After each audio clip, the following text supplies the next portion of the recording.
I want to talk about the comfort zone. You know, growing up, I built a lot of Lego.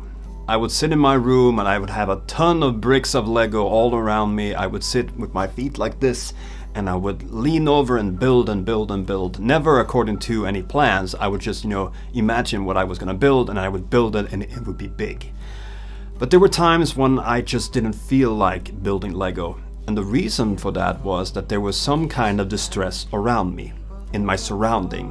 When people close to me, like friends or even family, when there was an argument and the mood in the space was not the best, I was just blocked from being able to do what I wanted to do.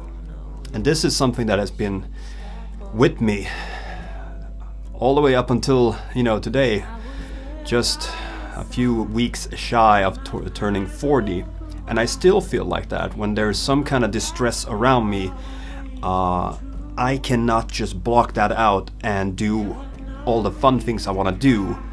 It's like I have to take care of the bad things. Even if the bad things don't have anything to do with me, I still want there to be order and peace around me. As a kid, from reading a lot of Donald Duck pocketbooks, it's not that I wanted to be mayor, but if I for some reason wanted to run for mayor, we don't have that in Sweden, I wouldn't want anyone to vote against me. It's not that I would think that I would be better than the other one, I just didn't want anyone to dislike me. So I've always been the kind of person who doesn't bring up arguments, who doesn't stir up fights, because, as I said, I want there to be peace around me and I don't want anyone to have a reason for actively disliking me. And of course, this comes with a price, because, the act of constantly trying to please others so that I might get some of that karma back can be tiring.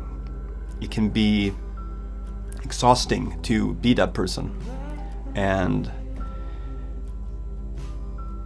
I realize, as an adult, that you can never be liked by everyone, because, everyone has their issues. But there's still this sense within me who thinks and believes that as long as I do what I do and I stand up for what I believe in, then other people will respect that.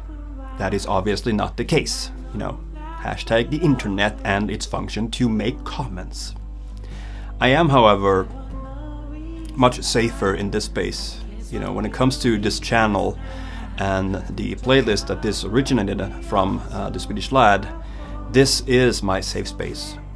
This is where I can go in and sit down in front of a camera wherever I am and talk about how I feel, regardless of what's happening around me. It's actually, it's a weird thing to say, but it's actually something that improves me and these videos when there's actually something that's stirring around me. Because if I were to be constantly happy, then this channel would be definitely something else. And because I don't want this channel to be just about me complaining about things, but it is a safe space for me to be able to express things I feel and things I think about. And I know for a fact from comments and especially from direct messages and emails that the things I say does resonate with other people. And someone asked me the other day, like, that Good Talk channel, you have 150, 200 views. And I thought about that as I walked home, and then I realized if I were to just stop where I was right there in the street, and there would be 150 to 200 people standing in front of me, listening to the things I have to say, that's pretty remarkable. That's almost like being a mayor, being that person up there who has something to say, but especially something to listen in to. Because all I do is set a topic, but it's in the discussions, in the comments, and the back and forth. That's when the real stuff happens. I might not build Lego anymore, but making these videos sure feels like putting those pieces together. And I'm happy I have that outlet, because it makes me a better person. And I hope it does something very positive to you too. Good talk.